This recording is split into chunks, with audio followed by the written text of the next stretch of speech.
Hey guys, welcome back to another late night ramble through the dusty pages of history. If you're tucked in, lights dimmed, maybe with a cup of chamomile tea nearby, perfect. Tonight we're easing into the tale of Jack the Ripper, or more accurately, the real history behind that shadowy figure versus the myths that have piled up like old newspapers in a Victorian attic. No thrills, no chills, just a slow unwind through the facts and fictions of 1888 London. Settle in, let your eyelids get heavy, and we'll float through this one together. Because why not spend a sleepy evening debunking a legend that's been overhyped for over a century? Let's start with the setting, shall we?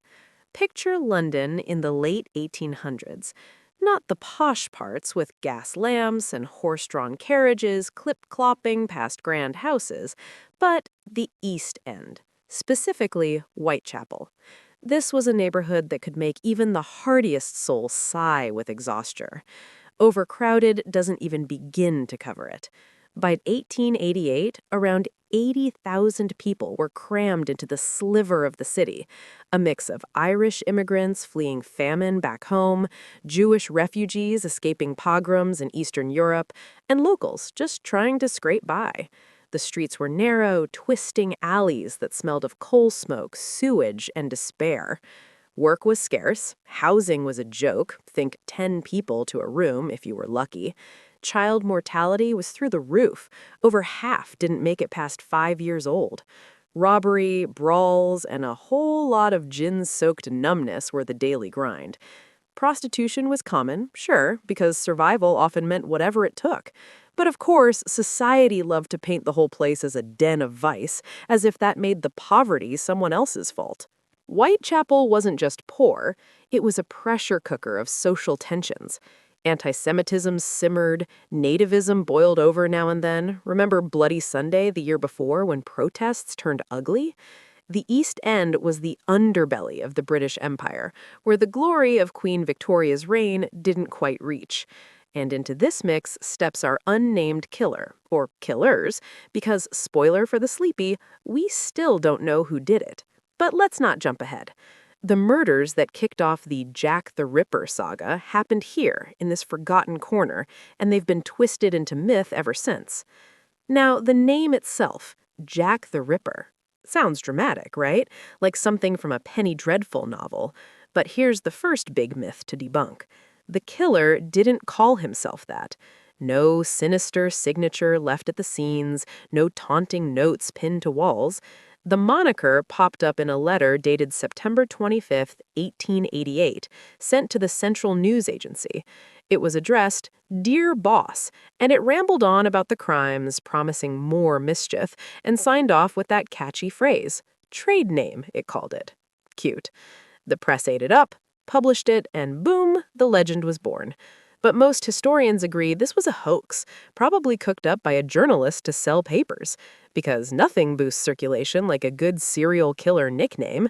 There were hundreds of these letters flooding in during the investigation, saucy Jackie postcards, even one called From Hell that came with a chunk of kidney. Gross, but likely more fakes.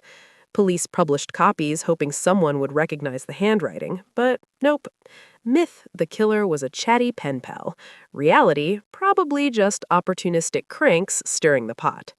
Speaking of the press, they were the real monsters here in a way.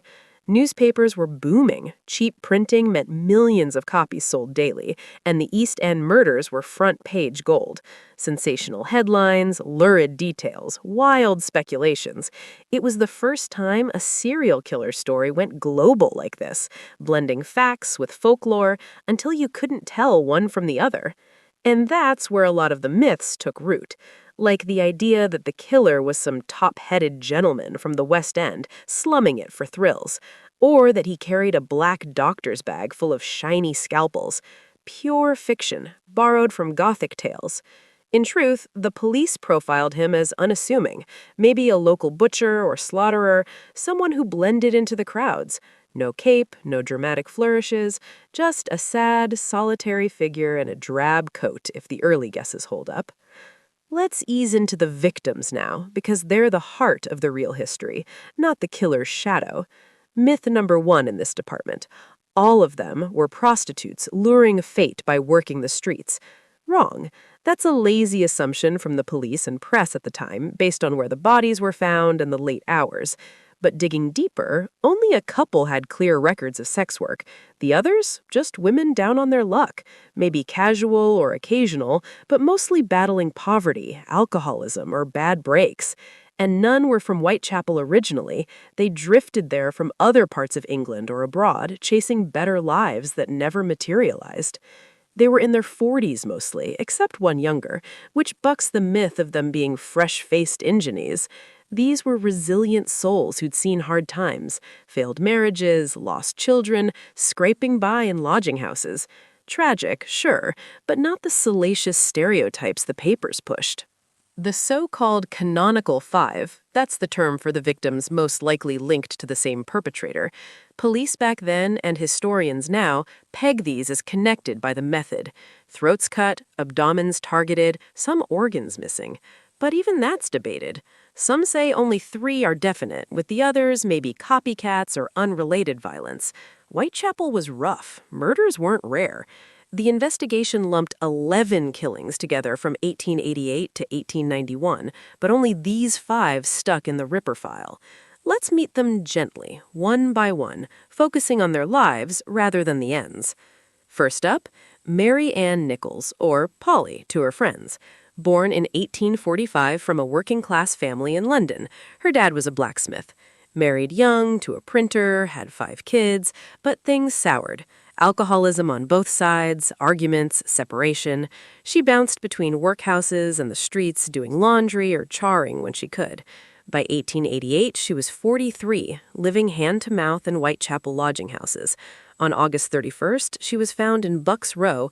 Her life ended tragically with signs of violence that shocked the locals. No witnesses, no clues, just another sad statistic in the slums. But of course, the press spun it into something bigger, whispering about a phantom killer. Next, Annie Chapman, born as Eliza Ann Smith in 1841 from Paddington Way. Her dad was a soldier, so she grew up with a bit of structure, but life threw curves. Married a coachman, had 3 kids, one died young, another had disabilities. The marriage crumbled under grief and drink.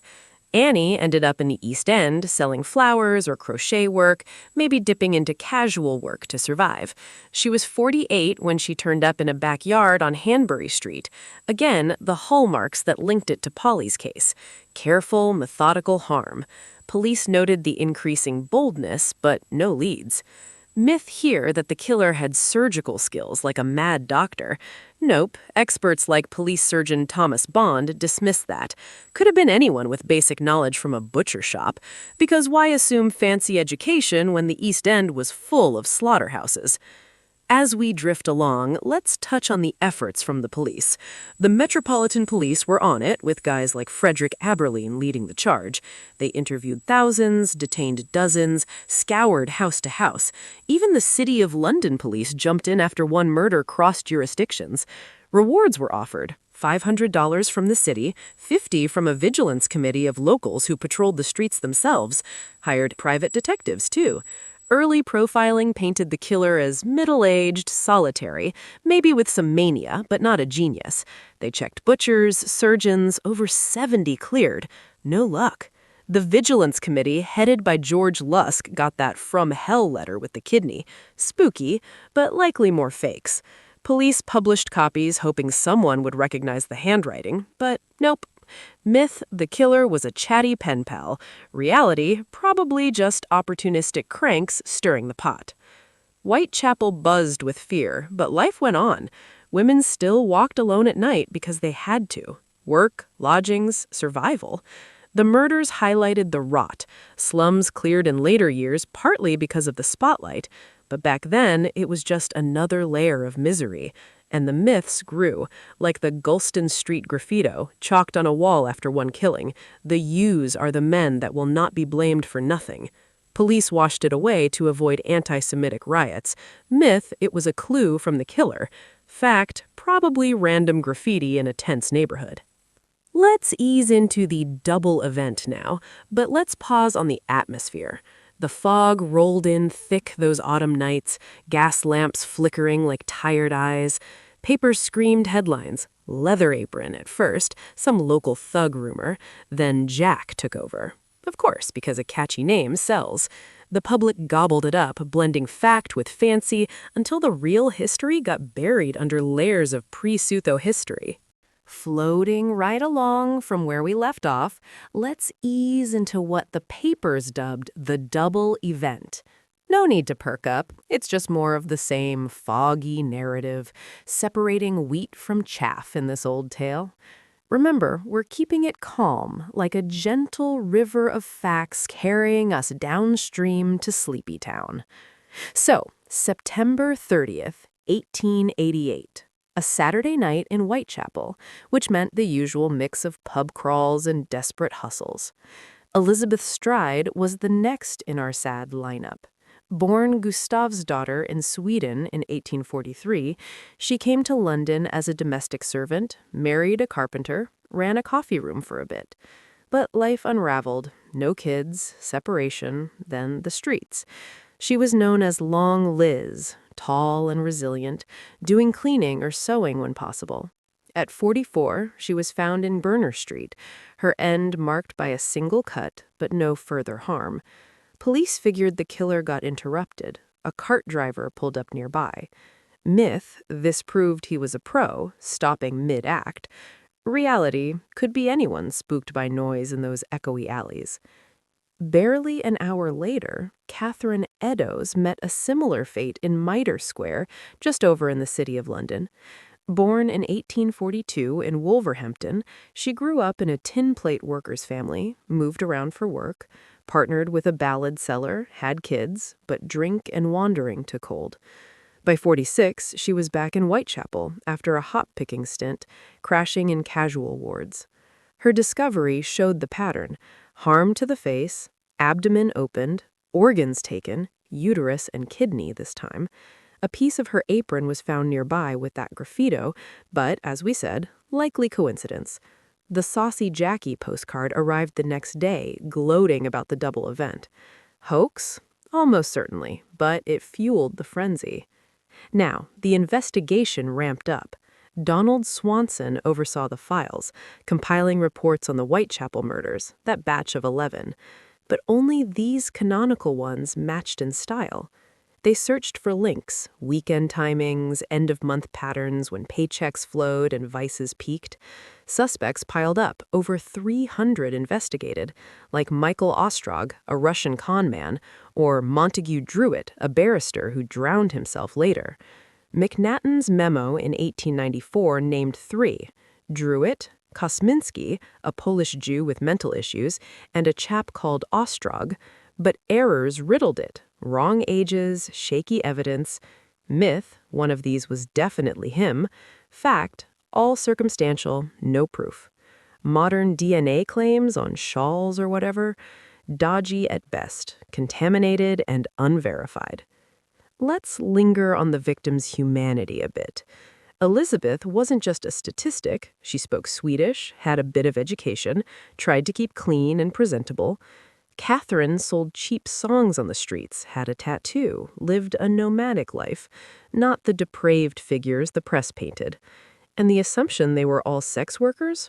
Overblown. Police reports noted some had been, but others were just poor women out late.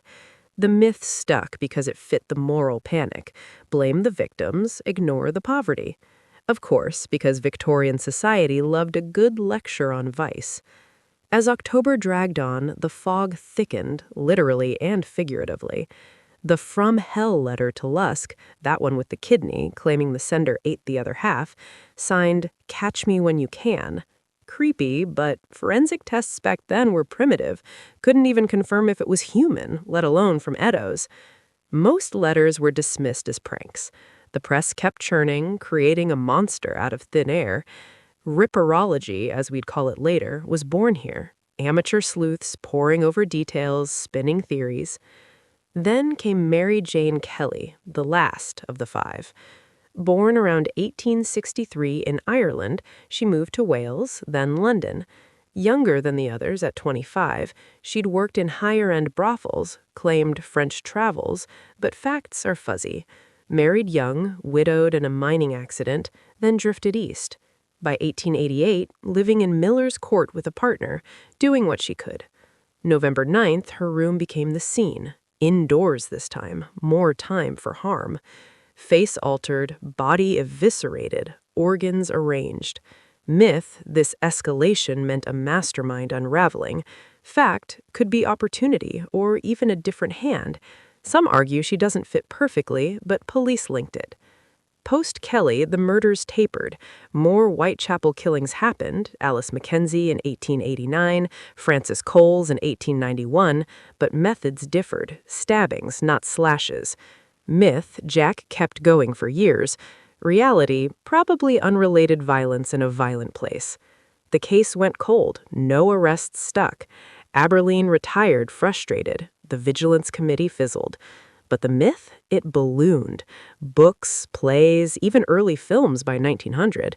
Jack became the boogeyman of urban decay, a symbol of male violence lurking in shadows. Drifting through suspects now, because why not poke at the what-ifs in a sleepy way? Aaron Kosminski, the hairdresser with schizophrenia, committed to an asylum. Police watched him, but no hard link. Or Joseph Barnett, Kelly's partner, argued with her, knew the area, alibied out. Even royals got dragged in. Prince Albert Victor with his alleged secret life. Pure bunk. Timeline doesn't match. Of course, because nothing screams cover-up like implicating the throne. Modern takes? Artists like Walter Sickert or poets like Francis Thompson. Bayesian odds or whatever. Sounds fancy, but unproven. The truth is, anonymity fed the legend. If we'd caught him, he'd be just another sad criminal, not this enduring phantom. The cultural ripple? Huge. Slum clearances in the 1990s owed something to the exposure. Tours started almost immediately, ghoulish walks through the sites. Today, museums, podcasts, endless debates. But strip the myth, and it's a story of overlooked women in a harsh world, police fumbling in the dark, and media hype turning tragedy into entertainment. Hey, still with me? Good. We're just ambling along, no rush. If your mind's wandering toward dreamland, that's the point. Let's pick up on those letters a bit more, because they really kicked the myth machine into gear. Hundreds poured in, claiming credit, taunting the cops. The Dear Boss one, it promised to clip ears, and Eddowes had a nick on hers, but probably accidental from the blade. Coincidence or the hoaxer reading papers? Latter, most likely. Police Chief Charles Warren even thought journalists faked it to keep the story hot. Smart guy. The From Hell missive stands out for its gruesomeness. Boxed kidney, bad spelling, Irish hints. But analysis could be a medical student's prank or a butcher's offcut. No DNA back then, so myth filled the gaps. Cannibal killer. Reality, unverified prop in a sideshow. Other notes ranted about Jews or foreigners, stoking prejudices. Whitechapel had waves of immigrants and fingers pointed quick. The graffito blamed on Jews. Maybe a misspelling of Jews or Masonic code per conspiracy nuts. Police erased it fast to dodge riots. Myth, Masonic royal cover-up. Fact, practical crowd control in a powder keg neighborhood. Now, broader myths to unpack. One biggie, all 11 Whitechapel murders were rippers. Nope. Early ones like Emma Smith, gang attack, or Martha Tabram, stabbed, not slashed, don't match. Later, copycats or domestic spats. The canonical five share the throat-abdomen progression, weekend timing, but even Stride's lack of mutilation raises eyebrows. Interrupted or different perp? Historians like Sugden or Evans argue only Nichols, Chapman, Eddowes are slam dunks. Kelly's indoor scene? Overkill, maybe rage from someone known. Myth, one monster. Reality, possibly a mix, with poverty enabling chaos. Victim myths persist too. Take the idea they were all young, glamorous streetwalkers. False. Average age mid-40s, worn by life. Polly had graying hair. Annie, health issues from years rough. Liz spoke multiple languages, tried legit work. Kate had wanderlust. Mary Jane, dreams of better. Not the fallen women trope. And prostitution? Overstated. Some, yes, but others casual or assumed because poor and female. Police bias? Out late? Must be soliciting. Of course, because Victorian morals needed villains. Investigation flops fed legends. No fingerprints yet, blood typing decades away. They used dogs, bloodhounds trialed, but flopped. House searches turned up nada. Suspects like Leather Apron, John Pizer, a Jewish bootmaker, got hounded, then cleared. Anti-Semitism spiked. Crowds mobbed suspects. Myth, killer was Jewish immigrant. Fact, prejudice talking, no evidence. Cultural myths, Jack as first serial killer. Nah, earlier cases like Ratcliffe Highway in 1811, but media made him iconic. Or the surgical myth. Bond's report said no. Mutilations crude, doable and dark with a sharp knife. No need for doctor creds. Yet books insist on mad surgeons. Why? Sells better than local nobody. As we wind down this part, think on the aftermath. Cases closed unsolved by 1892. Abberline mused in retirement. Memoirs from cops like Anderson claimed Polish Jew, Kosminski, but vague. Modern ripperology debates endlessly. Forums, books, tours. DNA on Eddowes' shawl pointed to Kosminski in 2014, but method flawed, contamination likely. Other claims, Sickert's paintings, Thompson's poems, entertaining but thin. The real legacy? Highlighting inequality. East End reforms followed, better housing, policing, but the myth overshadows. Jack as eternal villain, victims footnotes. Time to flip that, eh? Drifting deeper now, let's circle back to the women themselves, because the myths have buried their stories under the killer's shadow. That's the real tragedy, isn't it? Not the unsolved puzzle, but the forgotten lives. We'll keep it gentle, no drama, just a soft recounting to ease you along. Ann Nichols, our starting point, grew up in Dean Street, Soho, not posh but stable. Dad's trade gave structure, married William at 18, kids followed, but cracks appeared, arguments, infidelity whispers. By 1880, separated, she in workhouses. Tried reconciling, but drink won. Last days, boasting of a new bonnet, scraping pennies for bed. Myth, lifelong prostitute. Fact, occasional, driven by need. Her end sparked the panic, but she was just Polly, trying to hold on. Annie Chapman, Dark Annie, from Knightsbridge originally, Dad's military life meant moves, married John, a vet's groom, domestic bliss briefly. Daughter Emily died young, son John disabled. Grief splintered them. Annie left, took to streets, sold matches, flowers, known for neatness despite hardship. Health failing, lungs, brain. Myth, chosen for vice. Reality, victim of circumstance, like so many. Elizabeth Stride, Long Liz's tale, crosses seas. Swedish farm girl to Gothenburg as teen, domestic work. Trouble, police record for disorderly, maybe sex work. To London, 1866, married John Stride, ran coffee rooms. No kids, business failed, marriage too. Faked death in Princess Alice disaster for charity? Clever, if true. Last year's, cleaning, sewing, Swedish church ties. Myth, full-time streetwalker. Fact, multilingual survivor, occasional dips. Catherine Eddowes, Kate Conway, from Graiseley Green, large family, lost mum young, orphanage stint. To London for work, met Thomas Conway, sold chapbooks, 3 kids, but volatile, tattoos, wanderings. Hawk-picking seasonal, then Whitechapel. Pawned boots for drink night before. Myth, reckless temptress. Reality, free spirit crushed by poverty. Mary Jane Kelly, the enigma. Irish roots to Wales young. Married Davies at 16, widowed soon. To Cardiff, then London, West End brothels, France trip. Stories vary. To East End, met Joe Barnett, fish porter.